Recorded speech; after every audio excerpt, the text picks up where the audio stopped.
Good evening, everyone. Why don't we go ahead and get started? We'll let things play out as they will with the traffic and so forth. But thank you for coming this evening. Thanks for coming out to the pit, to this beautiful venue. We've got some people I'd like to thank and recognize before I introduce our speaker for this evening. So to begin with, I'd like to recognize some of the people who are very, very supportive of the Anderson School of Management. And I guess I should introduce myself before I do that. I'm Dean Craig White. I'm the Dean of the Anderson School of Management. So again, thank you for being here.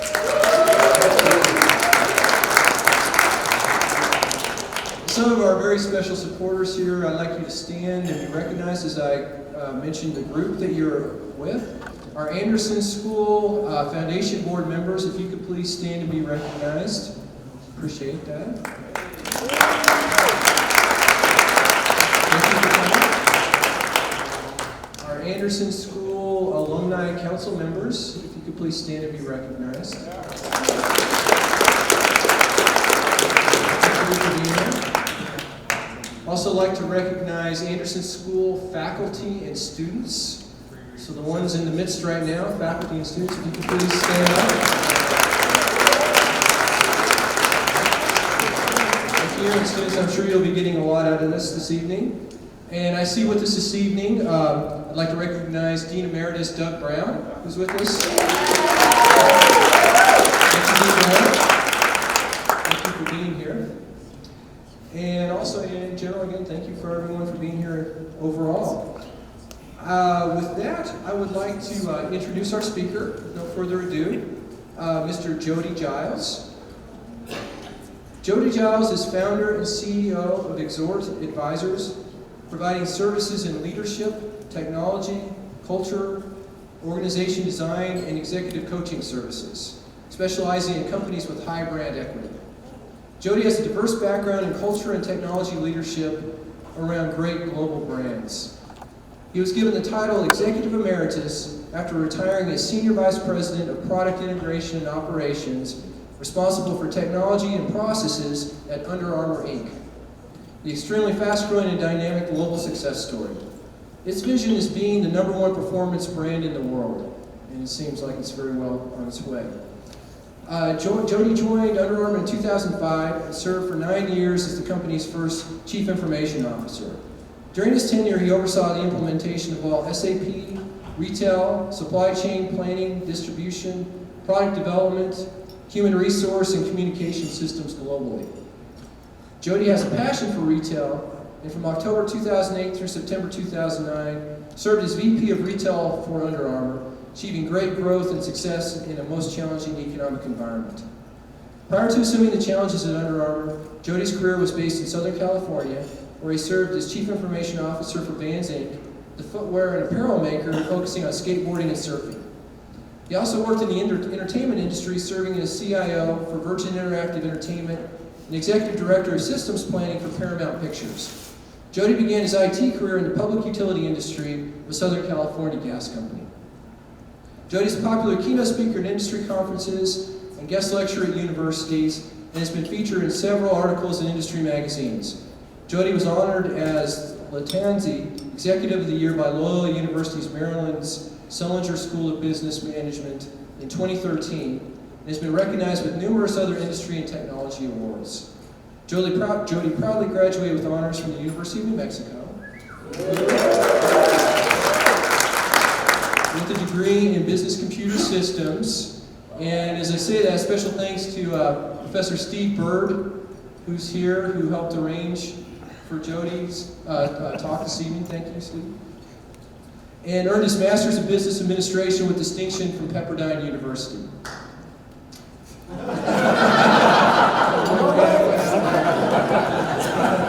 It's okay, too. His volunteer work includes being a founding member and leader and communicator in his church, Revolution Annapolis in Annapolis, Maryland, board member of Child Hope International, which operates an orphanage and job training program in Port-au-Prince, Haiti, several social work organizations, and the Boy Scouts of America. An avid surfer and runner, and the proud father of 2 Eagle Scouts, Jody's primary interests are his wife, Bernice, and playing his guitars. So with that, please help me in welcoming Mr. Jody Giles.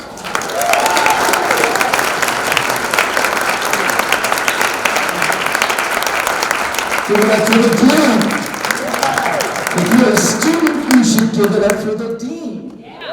Just saying. All right, so I have my brief list of thanks. Don't think I'm like going to read from this. Dr. Bird. So Dr. Bird, Bernice and I, my wife, we were going to school here, and it was 1980, early something. And we were in an information systems class, and we saw a student come in with the longest hair we had ever seen. And we're like, wow, that dude must be cool. He's like in the Doobie Brothers. And then he went up to the podium, and he said, I'm Dr. Bird, and I'm from Purdue. So, and he's still the guy with the longest hair in the classroom. So Dr. Bird, thanks for talking me into this. Felicia Rodriguez, who put all this together, thank you. You've been great. What's that? Can you introduce the Mayor Barry? Oh, absolutely. There's somebody more important than me here. Thanks, Jody. I understand, Mayor Barry, if you could please stand and be recognized. Thank you very much for coming in. Mayor Barry, ladies and gentlemen, thanks, Jody. I got the mayor here. So anyway, the reason we brought you here, sir, is we really wanted to talk about traffic on I-25. You think you can do something? That's enough people. I do want to thank Sonnet and Ian McKinnon for endowing this speaker series. I mean, that's a really cool thing. And so I'm really looking forward to meeting the distinguished CEO when he shows up. UNM has a big impact on my life. And as I was preparing for this, I thought a lot about the University of New Mexico and what it's meant for me and my family. My father graduated from the Anderson School in 1975. Don't say, wow, it's not that long ago. My brother has a master's degree from the School of Architecture, and he's a principal with Decker Parrish and Associates here in Albuquerque. His wife graduated from physical therapy school here at the University of New Mexico. His daughter is currently enrolled in the physical therapy school at the University of New Mexico. But more important than that, I met my wife, Bernice, at the University of New Mexico, right? So students, you may get more than you bargained for. I met my wife, Bernice, and that was awesome. And Bernice is a first-generation college student, first generation to go to, and every one of her siblings went to the University of New Mexico, and they are all prominent citizens here in Albuquerque, working in education government. It's tremendous. And then all of my nieces and nephews that are of age that could possibly go to college have gone to the University of New Mexico, including one who's currently enrolled in the medical school. And then as I was speaking to many of you this evening, I realized my story is not unique. The University of New Mexico has impacted all of us dramatically in one way, shape, or form.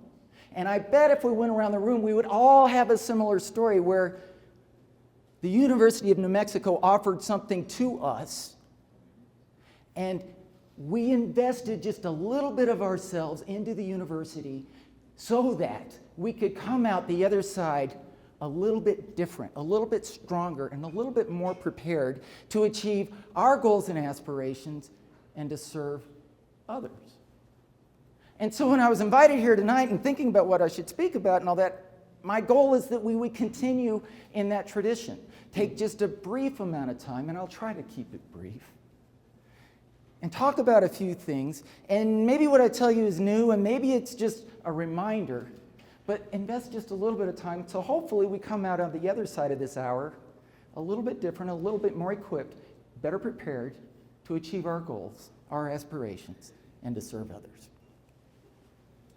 Let's see if this works. All right, yeah, big career, he told you all about it, and I'm in the second half now, which is kind of fun. There's lots of stories there, but I'm going to skip that. The University of New Mexico is absolutely important to me, as is Pepperdine University, and just last week I accepted a position as a professor in the Executive MBA program, and pray for those students next semester when I will be teaching their Introduction into Information Technology Management at Pepperdine University. So, I'm excited, yeah. It was fun till I had to start coming up with a syllabus. So. And then some of the nonprofits that I've worked with. I love the Boy Scouts of America. I need to be careful how I say that, but I really love the organization. Revolution Annapolis is a church that my wife and I helped start in Annapolis, Maryland, and we're so proud of what that's become. My Broken Palace is an organization that focuses on at-risk teenagers. The Samaritan Women focuses on human trafficking. And right in the middle there, Child Hope International is a ministry in Port-au-Prince, Haiti, deals with children, at-risk children and orphans. And I get to Haiti 2 or 3 times a year. I was supposed to be there last week. I had to cancel, and the hurricane blew through. Thankfully, every single one of our kids is okay, but Haiti's a mess, and it deserves your prayers. So it's an honor to be associated with every single one of these organizations. So my career did not start at the University of New Mexico in the Anderson School of Management. It started in this building. Now, this may look foreign to you. This is an engineering building. And let me tell you, the first thing I learned at the University of New Mexico is God did not make me to be an engineer. I was, wanted to go into biomedical engineering with my cousin so I could go to medical school. He did that. He got a degree in biomedical engineering, and he went on to medical school, and he's a doctor, and he's famous and all that. But it didn't work for me because they gave me like these formulas and stuff. And it's like, that's supposed to, you're solving for tension. And I don't know how that works. And then they give you exams like this, and it crashed. So I'm going to do the rest of the presentation without unless my brother in tech support can get it up and running. So the one thing I learned in the School of Engineering, the one thing I remembered is that tension is good. Tension is good because it's the management of tension that allows you to put in a contact lens or hurl a baseball 95 miles an hour or build a bridge that will span the Bay of San Francisco. Tension is good. So I switched over to the Anderson School of Management with the encouragement of several calculus, biology, and chemistry professors and my father. And I enrolled in the brand new business computer system program. And the Anderson School of Management, man, I found my niche. It was great. It's some just wonderful years. I learned a lot about organizational design. I learned a lot about efficiency and supply chain and of course, information technology. And let me tell you, this is what it was like back then. We were the first to bring in the personal computer. It was something called a DEC Rainbow. Folks, there's 500 times, I measured it out, I talked with my dad last night, there's 500 times the computing power in your phone today than we had on those PCs back then. But it was new and it was emerging and it was cutting edge at the time and that was cool. And one of the things that the Anderson School of Management makes you do to have a well-rounded individual is take certain electives. And so I had to take some electives. And my wife and I, it was our last semester, and we had to enroll in an elective, and it had to be in the Arts and Humanities program. And so we enrolled in a class called Arts and Society. And it was over in the building where, Popejoy Hall is. And it was at night, which was also different. And so we go over there every night, my wife and I, from the business school, and they made us kind of sit in a corner over here because all the fine arts majors were sitting over there. And there was some tension. And I remember they said tension was good, but I wasn't feeling really good about it. And then they had a guest speaker come in. And the guest speaker was the senator, the lead senator, the most important senator at the time, President Pro Tem, a guy named Les Houston. Some of you may remember Senator Les Houston. He's still alive, I believe. I don't know if he's Republican or Democrat. I think he's been both in his career. I don't know what he is. It doesn't matter. It could have been anybody. He just represented the man. And he came into that fine arts class, Arts and Society, and let me tell you, the arrows were flying. The students were out to get him because he represented the man, and why aren't we supporting the arts more? And what are we doing to support the arts? And my wife and I are from the business program, and we're kind of hiding. And you business people, what about you? And we didn't know what to do. We didn't know how to answer the question. And it created tension. And I remember tension is good, but I didn't like that tension. And I had to take a biology class. Woodward Hall with 700 of my closest friends. And I'm in the biology class, and I don't remember a whole lot, something about cells and amoebas and all that. But one principle I do remember that the professor said is that all living things grow. All living things grow. If you're not growing, you're either dying or you're dead. And I thought, well, that's an interesting principle. All living things grow. So we graduated in December of 1985. Within 2 weeks, we were married, and 2 weeks after that, I had taken a job in Southern California, and boy, the career had started, and we were doing, all the things that you would want business people to do. And it kept hitting in my mind, all living things grow. And if technology was in my favor right now, which is kind of ironic since I was the head of technology for some of the greatest companies in the world, but my own PowerPoint has failed. Be that as it may, I would show you a tremendous picture right now of a Chick-fil-A sandwich. Why Chick-fil-A?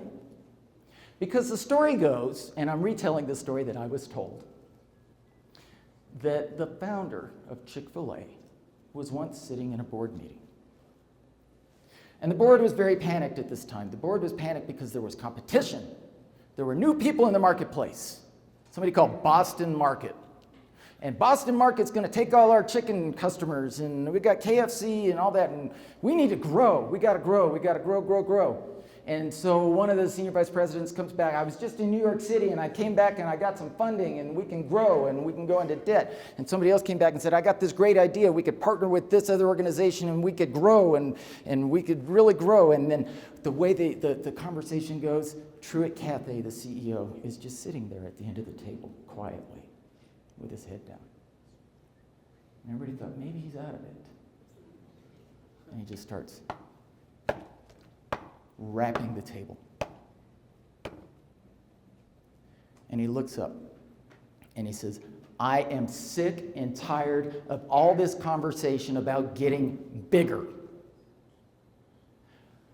If we get better, the customer will demand that we get bigger. Ooh. And there's something for you to write down right there. If we get better, the customer will demand that we get bigger. Let me tell you something, folks. If you had the stats, if we could pull them up, Chick-fil-A has grown faster than any other organization out there, and they're only open 6 days a week. They have the highest revenue per store of any restaurant in America because they focused on getting better. And then the customer demanded that they get bigger. And many of you have probably sat in that line for 20 minutes waiting for your sandwich with extra pickles. Am I right? So their growth has been off the charts. Well, I know another company, and I'd show you a great graph, whose growth was off the charts. I got a call from a recruiter, we also call them headhunters, about a organization in Baltimore. At the time, I was the CIO for Vans, that really cool skateboarding and surfing company, you know. And let me tell you, you're the coolest dad on the block when you know Tony Hawk. I mean, it was awesome. Tension is good. He's going to catch up. It's going to be good. Keep going. Anderson School of Management. Then we're going to say pay no attention. Les Houston. Creed is good, right? Remember that? Keep no more Les Houston. Keep going. Here, I got it. Woodward Hall, growth. I got it, Ken. Thanks. I think I do. Yeah. Chick-fil-A, ladies and gentlemen. All right. Lesson number 2, besides tension is good, and then I guess the next lesson would be better before bigger. Third is bring your brother at any presentation you're going to give. Ladies and gentlemen, Kendall Giles. Pay no attention to the man behind the screen. Okay, so Chick-fil-A, there's Stuart Cathay. If we get better, the customer will demand that we get bigger. Better before bigger. Chick-fil-A, $1 million per store. They're kicking butt. Growth chart, check that out. I mean, it's crazy. They're awesome. Under Armour. So I'm working at Vans. It's great. I'm surfing every day, well, many days. A board meeting meant something very different at Vans, skateboard or surfboard. And then they called me, and I showed up right there, January 2005, $205 million in revenues. Over 10 years, we grew to be $4 billion. I was employee 260. When I left, we had over 13,000 employees. This year, they will be $5 billion, closer to 19,000 employees. The first year I was there, we implemented SAP in 8 months. We sold our first item outside of the United States. We introduced cleats into the market. Wait a minute, you're called Under Armour and you're going to make shoes? And now nobody notices. We took the company public in the most successful IPO in the last 20 years. And then we got to enjoy that kind of growth. It was absolutely unbelievable. So what I want to share with you is some of the things we learned at Under Armour. Now, remember what I said? If we get better, the customer will demand we get bigger. Under Armour started with a very, very simple idea by a brilliant man. That's Kevin Plank. Kevin Plank is now 43 years old. If he met you tonight, he would remember your name tomorrow. He's what every parent wishes they had as a son. My grandmother loved him so much that she used to cut out paper clippings and send them to me when they were about Kevin Plank. I'm not kidding. And Kevin played football for the Maryland Terrapins. He was captain of the special teams.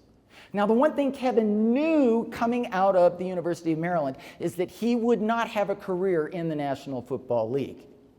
Kevin, you know, he's a handsome guy and he's in pretty good shape, but he's not NFL size. And so Kevin was looking for any advantage he could get.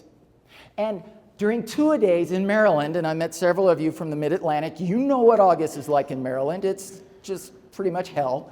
It's hot, it's humid. And so Kevin looked around and he said, how come I see all these guys wearing these tight bike shorts? How come they get to wear those bike shorts and how come we don't have a t-shirt made out of that same stuff? Because he was tired of changing his hot, sweaty, cotton-soaked t-shirt at halftime. Because a fully saturated, extra-large cotton t-shirt weighs over 4 pounds. So he went off to New York City while still in school, spent $50, all the money he had, parking his car. He had some fabric. I'm telling the truth. He had some fabric. He went up to somebody in the garment district and said, I want to make some t-shirts. And the guy said, do you have a pattern? And he said, what's a pattern?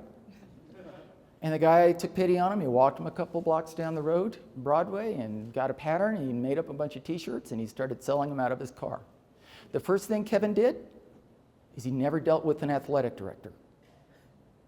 Because they need all school deals. And he dealt with equipment managers because equipment managers know the athletes.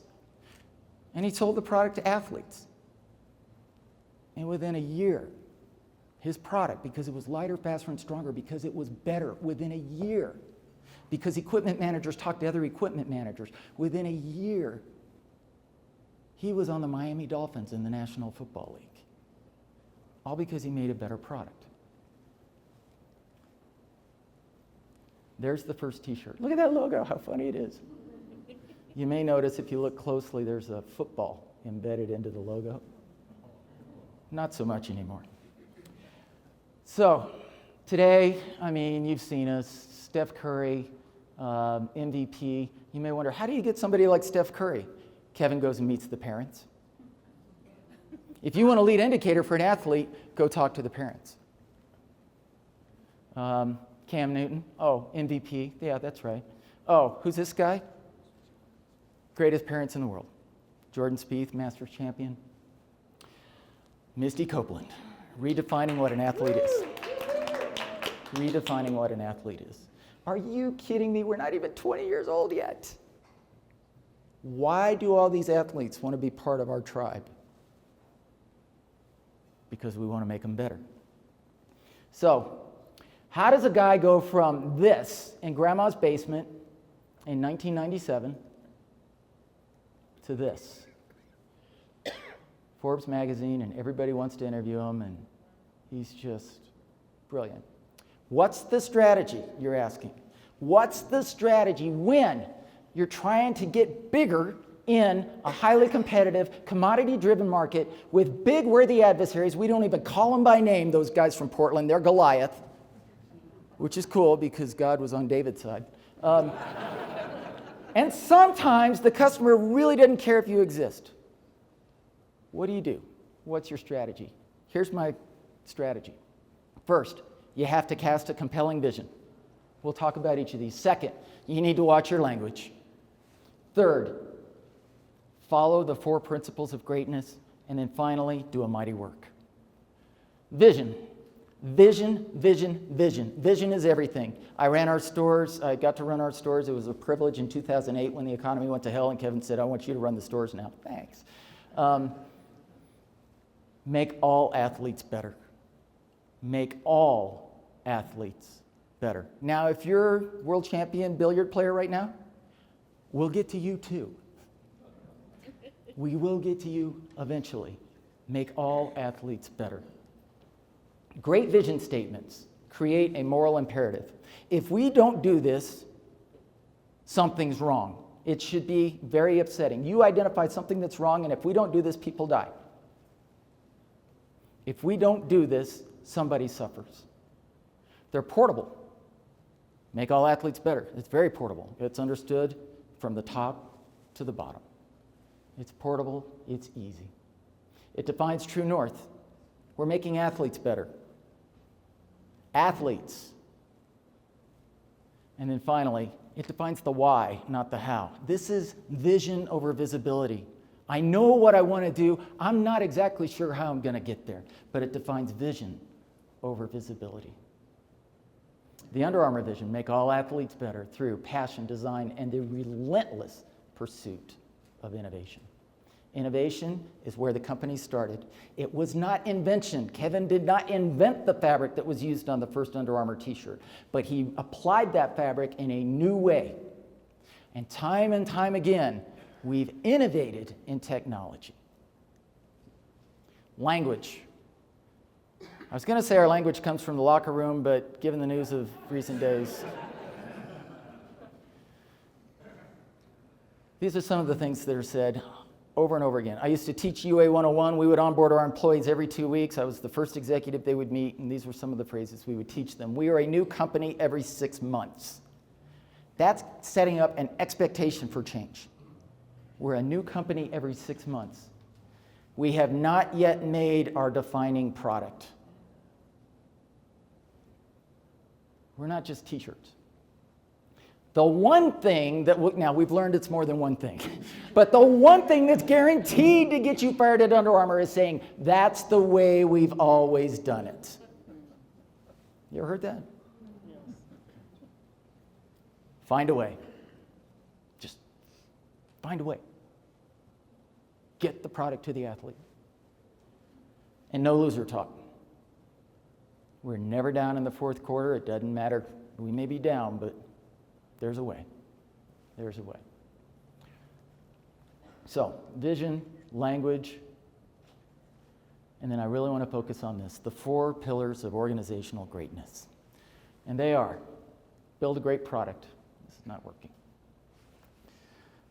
It has to be great product. Everything we pick up, everything the consumer picks up needs to make them better. It would be very easy at this point in time to throw an Under Armour logo on virtually anything, and it would probably sell. The question that we always ask ourselves is, does this product make the athlete better? If it doesn't pass that test, it's done. You have to have a great product. Next, a great story. Marketing matters. Marketing matters. It needs to be simple, it needs to be clear, and it needs to be easily understood. It started with heat gear for when it's hot and cold gear for when it's cold. And you know what? People are still confused. Do I wear the cold gear when I'm hot and I want to get cold, or do I wear the cold gear when I'm... We must protect this house! Are you kidding me? Stories matter. Where did this come from? What does it do for me? Great service, especially when you're the small guy competing against Goliath. You have to outserve. You have to take every phone call. You have to respond to every phone call. And you have to be polite. And you have to knock on the doors. And then finally, building a great team. You have to build a great team. But team starts with you. Team starts with me. I want to tell a story. How many of you have ever been to maybe a hotel lobby, a bar or a nightclub? It's okay, your parents aren't watching, right? You've been, right? Maybe you were traveling on the road, business trip or something, or maybe you took your spouse out for a nice dinner or something, and you're sitting in the lobby bar, a nice restaurant, and maybe it's even Nordstrom's. There's the piano player right in the corner, and they're playing, and it's nice, and that's great. And they finish the song, and maybe there's just a nice little polite hand clap, right? But yeah, can I get another round? And how about some nachos? And I'd really like, and hey honey, look, this is on sale. And it's ambiance. You may not know this, but the largest purveyor of music in America is Potbelly restaurants. Because in every single Potbelly store, and I think there's like 800 of them now, there's a little stool where typically a guitar player will come in. And they have a little Fender amplifier. And one day after church, my wife, my sons, and I were at the Potbelly restaurant, and there's a 17-year-old kid there playing the most beat-up Guild guitar I've ever seen in my life. And with every string bend, every chord, every vocal intonation, conversation stopped. There was no ordering. Everybody was focused because nobody wanted to miss that moment. Have you ever had one of those moments? What's the difference? What's the difference between this guy over here who can play anything by ear, who's probably been playing since he's 5 years old, maybe even went to Juilliard. What's the difference between that guy and this kid who's paying maybe minimum wage? What's the difference? This guy at the end of the evening, as good as he is, takes his tip jar as soon as his shift is over, and he goes home. This guy's doing a good job. The kid was doing his art. The kid was doing his art, and you would never call it a good job of art. What do you call it? A mighty work of art. It begins with us. Ladies and gentlemen, never, ever, ever do a good job. Never do a good job. Instead, you need to do a mighty work. Because here's what I've learned about art, and this is what finally resolved the tension going all the way back to that class with Senator Les Houston. All art is generous. Think about it. All art is generous. That's where the stress comes from when you're teaching business students that you have to maximize efficiency and shareholder value. There doesn't seem to be a lot of room for generosity. That's where the tension comes from. But all art is generous. No painting ever had to be painted. No song ever had to be sung. No sonnet ever had to be composed. No mural ever had to be painted. But life just wouldn't be near as good without it. All art is generous. And by being generous, you're creating something we really like in the Anderson School of Management. Value. There is a link between being an artist and doing a mighty work and creating value. I'm asking you tonight, I'm begging you, as a citizen, as an alumni, as somebody who's part of a world that frankly we all look around and it's a little bit messed up, I'm asking you, how can you be an artist in what you do? I was on a business trip in Cypress, California, working with an apparel client. And I was staying in a hotel for a couple weeks straight, and there was a Chili's restaurant next door. And the Chili's restaurant, I walked in one night and actually had my son who's living in Huntington Beach. I had him join us, and we're at the Chili's, and it just got all messed up. The kitchen screwed everything up, and it was a disaster. And the guy waiting on our table said, "I got this, I'm sorry." And he was funny, and he kept it lighthearted, and he was great. he says, I really want to make up. Is there anything I can do for you? And I said, well, he goes, how about some free dessert? And I said, okay, great. Yeah, how about 2 scoops of vanilla ice cream? And he says, sure, I got this, no problem. And he comes back with this huge platter, this just gigantic platter with 2 melon ball-sized scoops of vanilla ice cream. And it was hysterical, right? He made the most of a bad situation. And so I decided I wanted to recognize this because he was being an artist, and I went and I talked to the manager. He said, oh, yeah, we know Cliff. Cliff's been an employee here 19 years. Are you kidding me? I mean, a job most of us think we only have to do part-time until we get onto our other job. He's been here. Oh, yeah, we got customers come from all over. In fact, if you look right there, in the front parking spot is a sign, reserved for Cliff. And a BMW Z3. Are you? And every time I went back, he remembered what I ordered the night before, and he was just great. He's just a terrific example. Here's another example. First off, be generous, never do a good job, and create value through generosity. I want to tell you this. The wisest teacher that ever lived, a guy named Solomon, wisest teacher that ever lived, I'm just repeating what he said. Be generous and invest in acts of charity because charity yields high returns. This is not a new principle that I've discovered. It's just one I've experienced.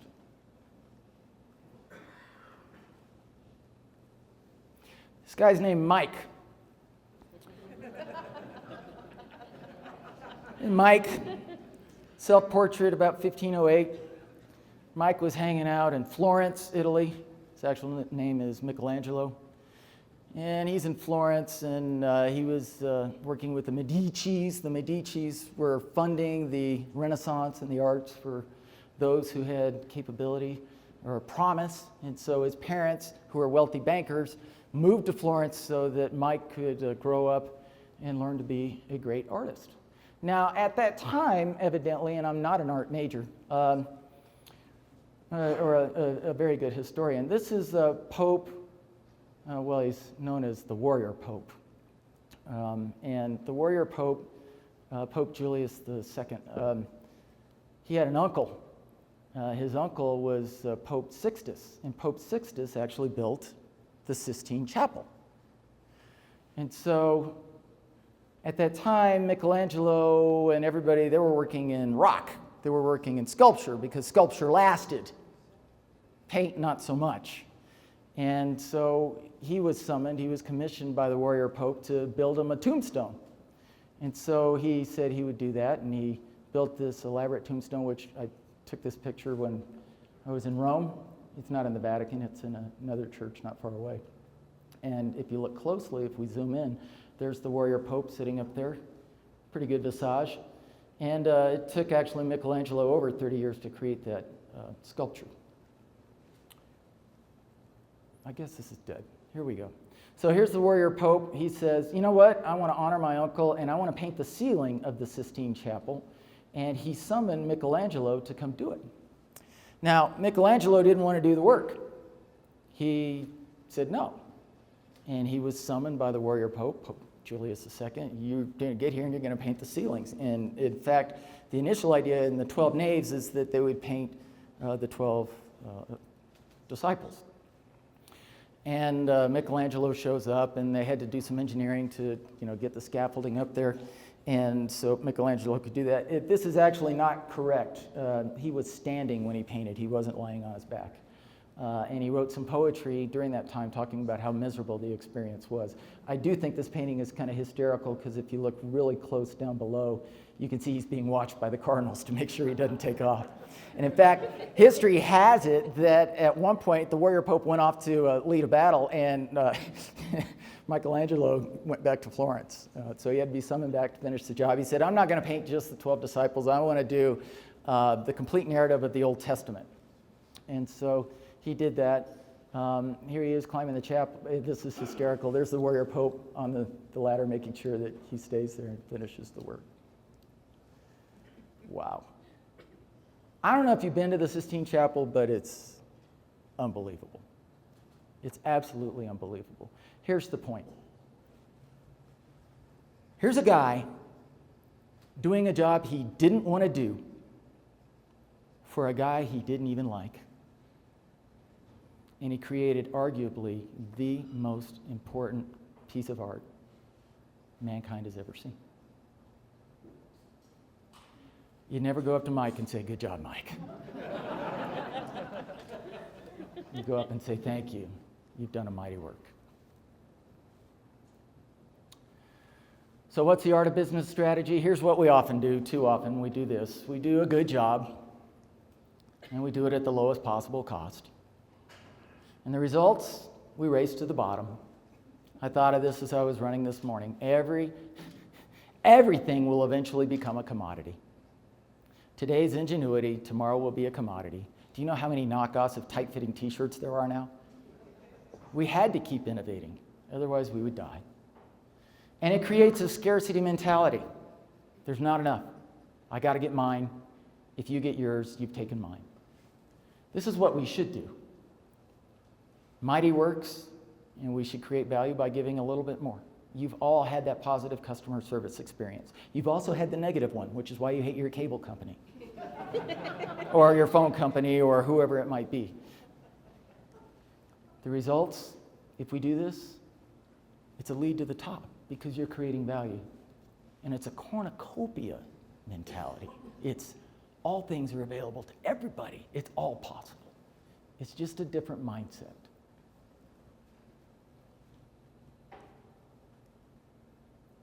So what, now what?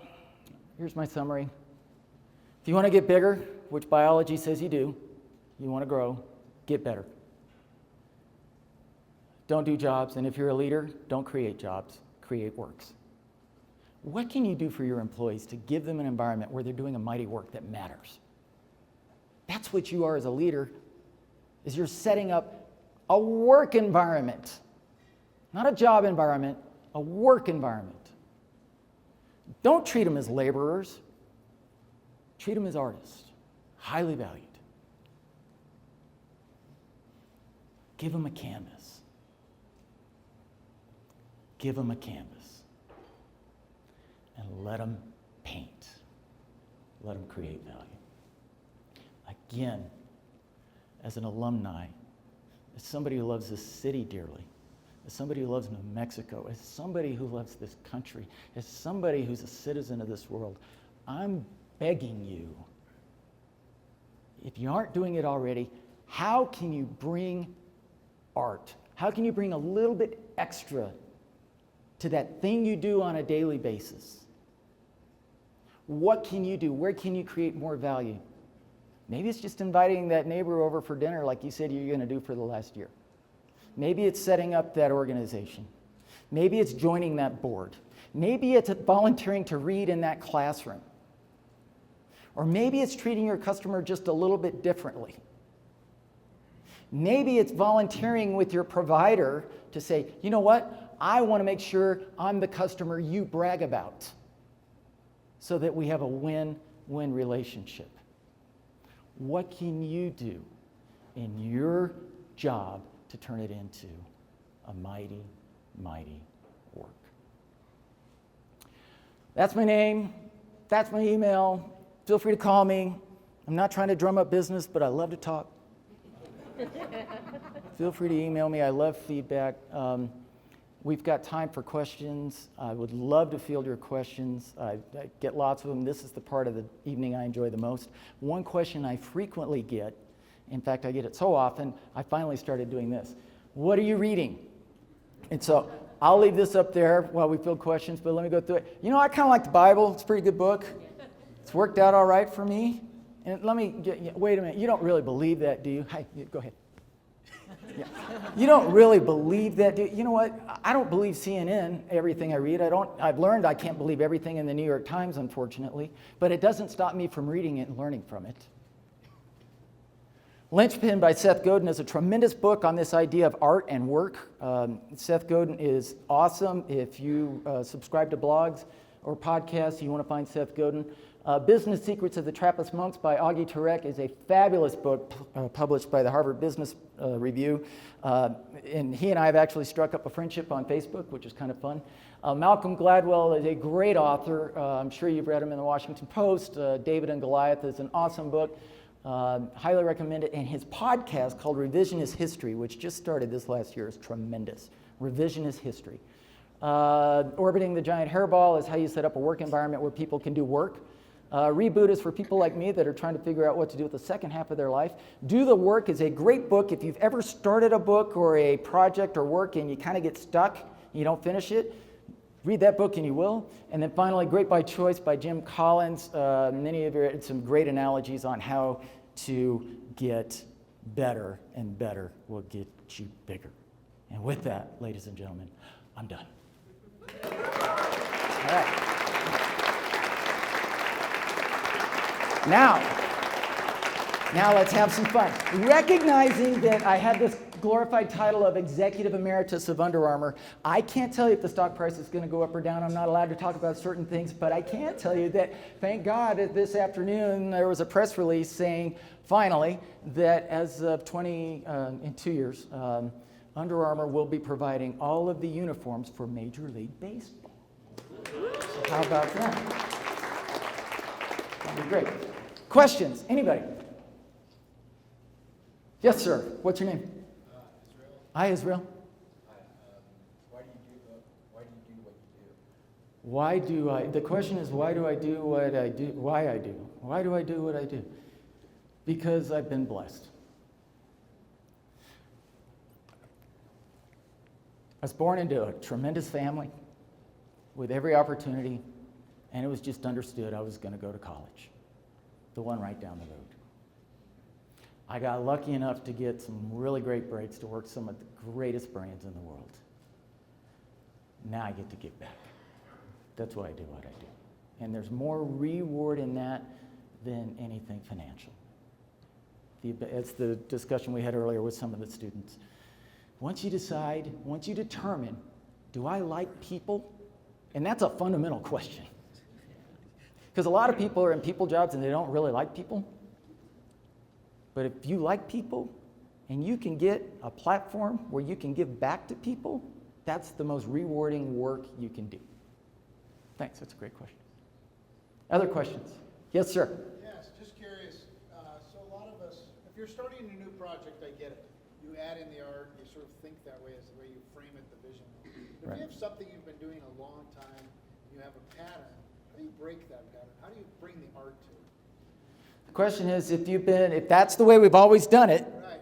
How do we switch that? how do you change that? How do you bring some art? The first thing I would suggest is go to a museum. And I'm only half being facetious. Get out of your current environment and go be inspired. Oh, there's a whole lot of analogies that are brought out of art, out of music, out of what you read, that you can, well, I never thought of it. And you know what? Wilt Chamberlain he was the greatest free throw player in the world when he was doing like this, but he thought he looked stupid, so he started shooting like this and he became the worst. Everybody knows there's a higher percentage when you go like this than when you go like this. But he was going like this because that's the way everybody else does it, even though he knew he could be a better player. So my second thing would be have the guts to change and try it and fail quickly. Call it an experiment. The greatest thing you can do whenever you want to change is call it an experiment.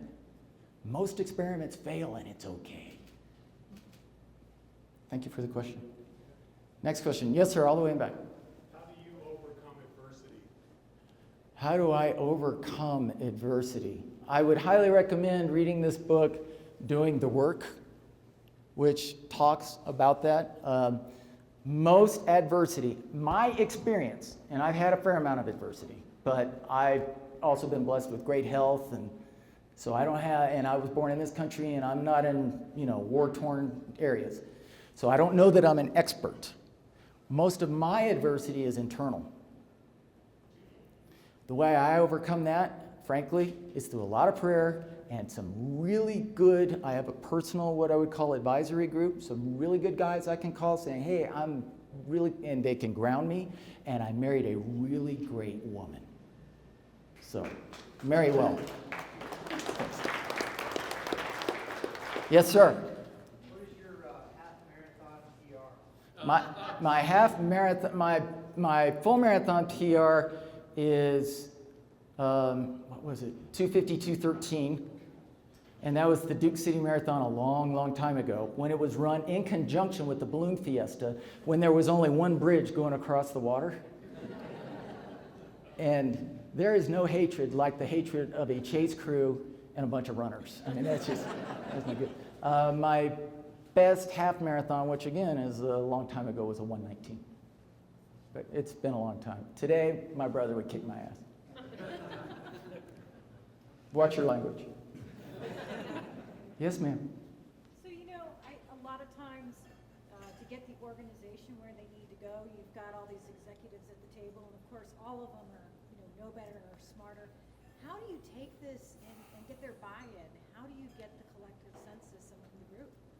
So the question is, how do you get a bunch of leaders with diverse and strong opinions on the same page?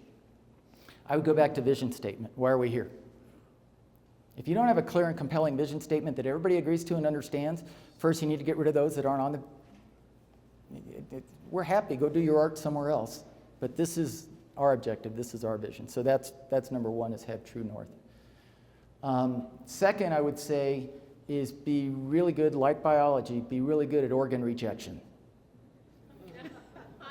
That is, be willing to fire quickly, because nothing is more important than culture. Peter Drucker said, culture eats strategy for breakfast. Now, he wasn't saying you don't need a strategy, you only need a culture. I mean, the guy is Sloan, MIT, Harvard mastermind of organizational strategy. But what he was saying is you can have the best strategy in the world, and if you don't have the right culture, it's doomed. It'll fail. So that's the role of the leader, to create an organization that rejects anybody that's not on board, and then to create an organization. And it's really hard. As we grew, it was easy when everybody knew everybody's name and we could call each other out. Then all of a sudden you're meeting employees in Hong Kong that don't speak your language, and they come up and they say, protect this house. That's how you do it. You got to fight really hard to keep the culture and invest. I don't have a better answer. Others? Yeah. One more question? The dean would like me to take one more question. Any others? Yes, ma'am. So I'm really impressed with all the companies that you have worked for, so congratulations for that. Yeah.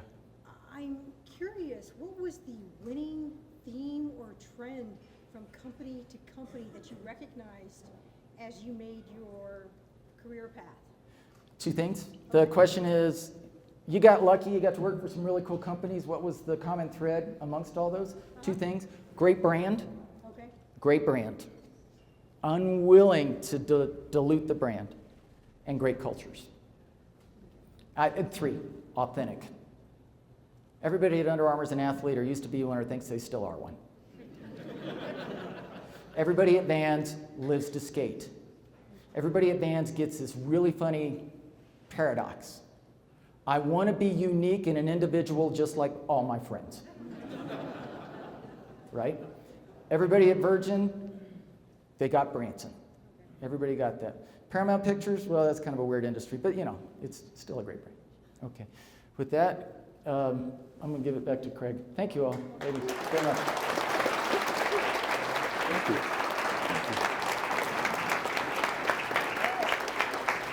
Thanks again, Jody. Thanks for a great talk. Really enjoyed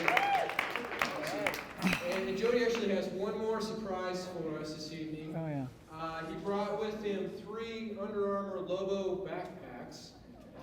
And the way we are going to give those away is there's 3 sticky notes underneath the chairs distributed throughout the audience. So if you want to take a quick look underneath your chair, if you get one of the sticky notes, please come forward to present them, and you are the lucky winner.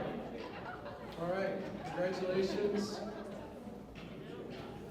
Might change if you don't see them. We got number 2 and 3. 2, and there's one over there. Okay, we got it. That's all right. Thanks again, Jody. Thank you all of you for coming out to see next Anderson event, but specifically will be in December, over their business-to-business breakfast series, so please keep an eye out for information regarding that. So safe travel home, and we'll see you soon. Thank you.